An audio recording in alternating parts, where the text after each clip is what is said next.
Gond type of Andhra Pradesh, Gond culture of Andhra Pradesh, that is field work.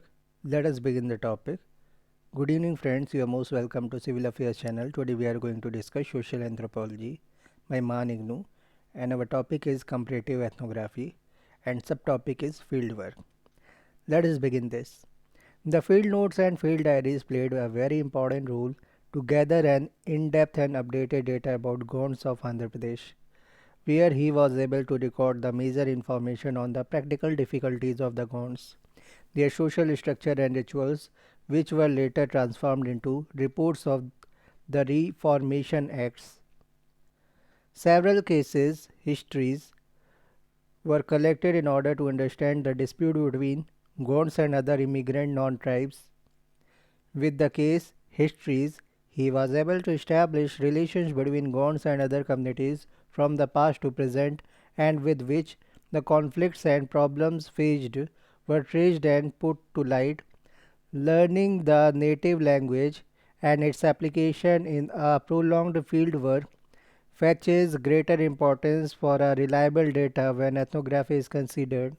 Visual, visual documentation and collection of photographs in substantiating the data collected with first-hand witness captures the memorable aspects of the culture. Collection of data through oral tradition and ethnopoetics forms an important methods for the interpretation of data. The author also emphasized the importance of the genealogy adopted for an extensive study of the kinship information across families and generations. Apart from the above mentioned, he widely used fieldwork questionnaire on marriage, economic status and kinship, house list, diagrams and charts on distribution of tribes, families, households and herds, maps, official correspondence and permits to travel, miscellaneous papers including some relating to travel arrangements, and a large collection of published and unpublished works by other authors. However, in addition to all the above said, observation is an important tool used in collecting primary data. Analysis of data, our next heading. Let us begin this. By analyzing the myths, several facts have emerged. One such analysis regarding the clan and phratry is as follows. The motive of the seven brothers is not confined to any definite period in the growth of the Yarvan saga, but appears repeatedly and in different variations. The confusions regarding the time and personality pervade the myths of the clan, equally indeterminate in the matter of clan origins are the myths of the four brother folk. However, the myth of Jangu Bhai has a definite genealogical sequence that explains the emergence of the Sarpa saga. The contradiction existing between the fundamental equality of all Gonds clans and the feudal system with its various aristocratic lineage of Gonds Rajas are brought to the picture. Nevertheless, the average Gond is unaware of the inconsistency existing within their social structure, and these two systems are made understandable by analyzing the coexistence of the two systems in different planes. The organizations of clans and phratries is without territorial implications and is concerned merely with the implications of marriage and maintenance of the cult, whereas the feudal systems had until recently a territorial and political basis. The mythology which explains and validates the system of exogamous phratries and clans does not account for the stratification of Gond society according to the concept of rank, yet membership of the Raja's lineage carries prestige, and there are certain ritual functions which only a Raja can properly perform. The Gonds even today are not completely devoid of the knowledge about the system of land that tenure prevailed in feudal times, thus relating the history of feudal times with their present scenario. Hence, they possess a tendency to equate the feudal chiefs with the clan heads. However, there are several factors leading to the lack of lucidity in the foregoing account of feudal system recently. from the uses of genealogical link between all the members of the clan arise questions such as if all the members of the clan and subclans claim descent from a common ancestor, it is logical to assume that all the lineages stand in a brotherly relationship and their members regard each other with equal status. The fraternal equality of all clan members is not clearly consistent. The Sita Gondikar subclan of Atram clan combines a feeling of solidarity with all the other members of their subclan with the notion that he belongs to a class of rajas distinct from the common mass of the people. The mythical foundation of the Gond community is largely associated with the maintenance of their social order, yet not always. While a comparative study of Indian religions might have enabled to distinguish between truly tribal gods and deities of Hindu origins, one must not assume that the gods themselves make a conscious distinction between native and alien gods. In theory, men are usually held to be superior to women and playing a dominant role in marriage.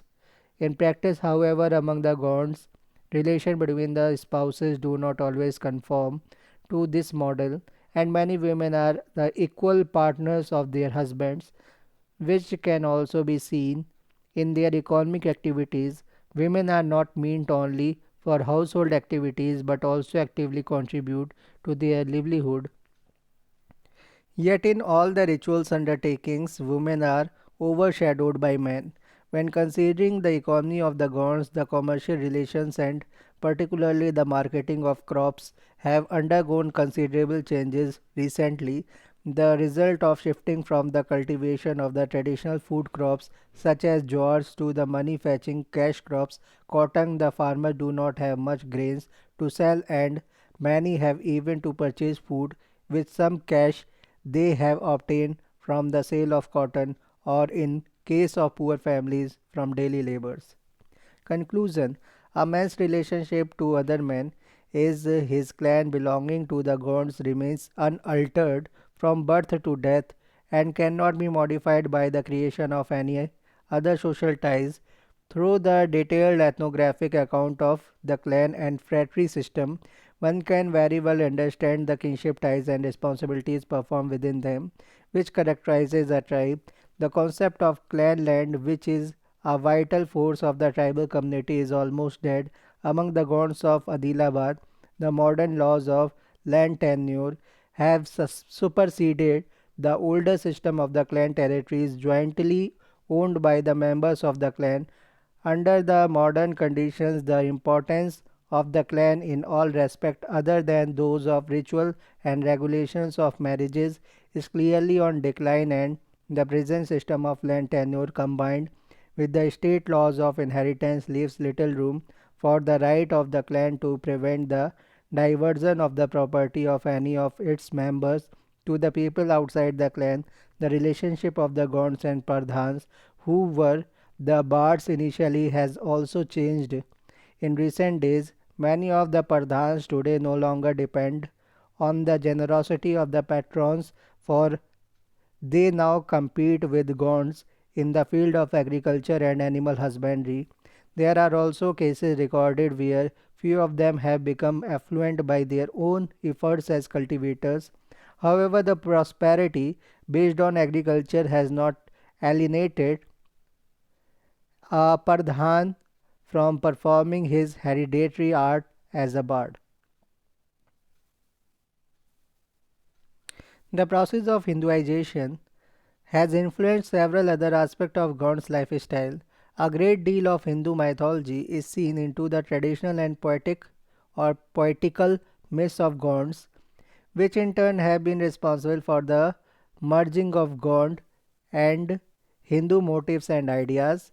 The life of the individual Gond and indeed the whole tribal community is sustained almost entirely by the tillage of the soil, and the whole nature of Gond culture can be understood best when seen against the background activities which absorb so much of everyone's time and energy. The condition of the Gonds have changed considerably over the development due to forest conservancy coupled with the general population pressure, commercial relations based on market economy, and the invasion of the Gonds region by large number of non-tribal settlers. With the introduction of the market economy, the demands has greatly stimulated the production of cotton, a commodity fetching currently very high prices, whereby many Gonds have reduced the cultivation of their traditional food crops such as jowari and wheat. The traditional pattern of Gond life, which developed at a time when tribal communities lived in relative isolation in the highlands, is now disturbed at large by close contacts with other populations. How does the ethnography advance our understanding? Through an in depth ethnographic account, it is not only possible to frame policies for the well being of but also ensure the safety and preserve the identity of such groups who are exploited as a result of development and through the process of culture change. Such ethnography enables the fellow beings in considering the conflicts and crises faced by several isolated, homogenized groups and in turn substantiating them with facilities and independence to cope up with the challenges they face. Fourier Hammendorf has set himself a challenging task amidst people from entirely different culture, being one among them and establishing their rights. Summary part: the myth that tells the origin of the Gond race and the establishment of food factories is more than history or folklore. They are the pragmatic sanction for the institutions that determine the behavior of every Gond towards his fellow tribesmen. A relationship of mutual enlivement links myths and ritual, and without the knowledge of Gond mythology, it would be difficult to study the Gond society. The role of the clan deities in present day Gond life seems very clear and outstanding. Their nature and historical development seems to be extremely complicated. All Gond tradition is oral and consequently subject to almost as many variations as there are narrators.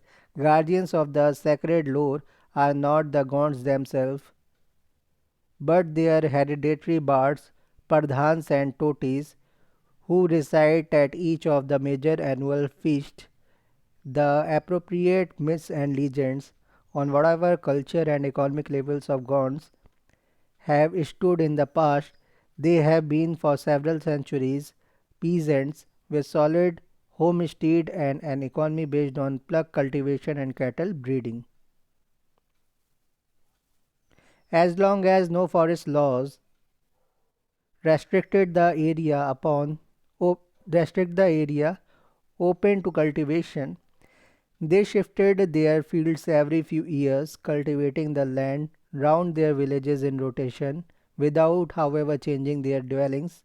Rajgons of Adilabad, who have lived for almost a century and half under the Muslim rule, and have in consequence been less exposed to the influence of the more intolerant exponents of Hinduism, have retained more of their traditional culture than most of the tribesmen in the center or central province.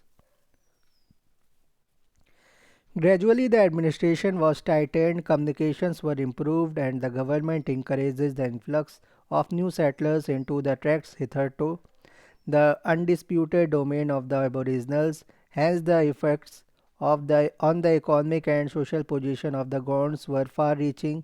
The type of Gond settlements in general is larger and more substantial than those of either Kolams and Nayakpots. The cult of clan deities stands certainly foremost in the Gonds' religious consciousness, except perhaps in those areas where tribal culture is already in a state of disintegration. All the deities are thought of in anthropomorphic terms, and their reality is for the average Gond as great as that of his material environment. His religiousness is deeply rooted in his belief in the oneness of the worlds of human beings and spirits, and the conviction that only the man in harmony with the supernatural powers can prosper in this life. The non-tribal populations like the Telugu and Marathi speaking are Hindus, and the universality of Hinduism with its peculiar social system has no doubt blurred many distinctions between them and the Gonds recently. Not only the influence on the social and religious organizations of the Gonds, but also economically are Gonds put into various pressures and situations by non-tribal populations. The Komtis are the money lenders and merchants and deal with tribal groups. These money lenders have become an indispensable part of the Gond economy ever since their economic institution started their base on the exchange of goods and services ruled by payments in money. This is this in turn would lead to the exploitation of the tribal community. The enumeration of the various populations sharing the Gonds habitat may lead to the belief that the independent tribal life of Gonds must largely belong to the past. The Gond land, the habitat of the Gonds, once been called, is now opened up to the immigrants from Telangana. Ever since the improvement of communication, hence the Gonds have withdrawn from the plains, while another Gonds have lost their lands and have become tenants of big landowners. Gonds possesses a significant knowledge about the annual season since their major economy is sustained by the season and environment. As soon as the weather is considered reasonably safe, the village elders decide on a day for the ceremonial first sowing.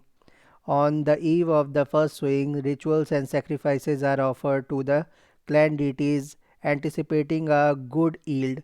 They are found to cultivate suitable crops at a specific season to ensure profitable outcomes. The beginning and end of the season and first felling and first sowing are always marked with rituals and festivals, throwing light on the intertwining of their economic and religious structure. Gond months are reckoned from new moon to new moon, and the first day of Chath is the New Year's Day of the Hindu year. The celebration of marriage or marriages is also arranged in accordance with the good harvest and on amount of availability of the food and cash. The choice of crops which the god sows in the rains depends largely on the kind of soil of his fields and only to a small extent on the tendency of the market. Gonds recognize three types of soils, with pathar, light stony soil, chelkar, light and finer soil, and kanar, black cotton soil. Pathar or patar, light stony soil, chelkar, light and finer soil, and kunar या kanar, black cotton soil. Initially, when the Gonds were shifting cultivators, they cultivated on the pathar and chelkar, which required considerable periods of fallow. Now being settled, agriculturist kanar is widely used since it can be continuously cultivated without manuring and producing ample cotton cash crop, enabling their market economy, which in many parts of the plains the Gonds are indeed hemmed in on all sides by other castes, and the growth of their culture is crippled by economic conditions. Nevertheless, the Gond culture still flourishes, perhaps not in so grand a style as of olden days, but with its spirit yet fully alive and its complex ritual observed in the traditional manner. Gond society is basically patrilineal society. The kinship system consists of descriptive and classificatory terms. The ties, obligations, and rights based on kinship are the principal formative forces of Gond society. Birth, marriages, and death, the main social crises, are all opportunities for the manifestation of kinship obligations. The most distinctive feature of Gond religion is the cult of the phratry and clan deities. Hindu attitudes and practices are gradually gaining ground, which hardly makes them realized that in course of time they would transform Gond ideology and import innovation regarding Gond religion is the virtual transformation of the old cult center of the Parsa into the veritable Hindu temple where not only Gonds but also members of other Hindu caste pay visit. A comparison between the Gonds' attitudes on marriages between past and present does not reveal any immediately perceivable changes. There are also considerable results with the effect of education among the Gonds, with less emphasis on negotiated marriages.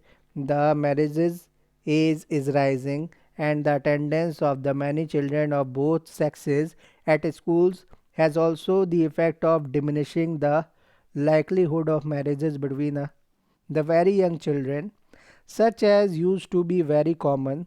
The partial transition from an economy rooted in subsistence agriculture to crash economy coupled with the introduction of new political system designed to promote democracy through elections have brought about considerable change in the alignment of social forces. With the introduction of market economy and the education of children, the mobility among the Gonds has greatly increased, which in turn has also brought about changes in marriage, family pattern, and the traditional lifestyle.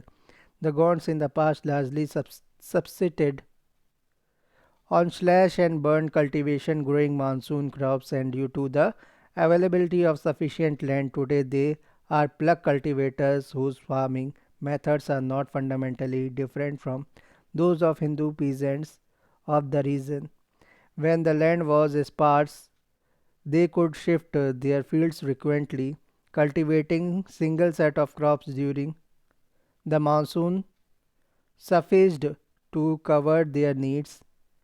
Greater population density increased stability of settlements, and the uses of oxen-drawn plug must have had must have led to the extension of cultivation with cash crops such as cotton.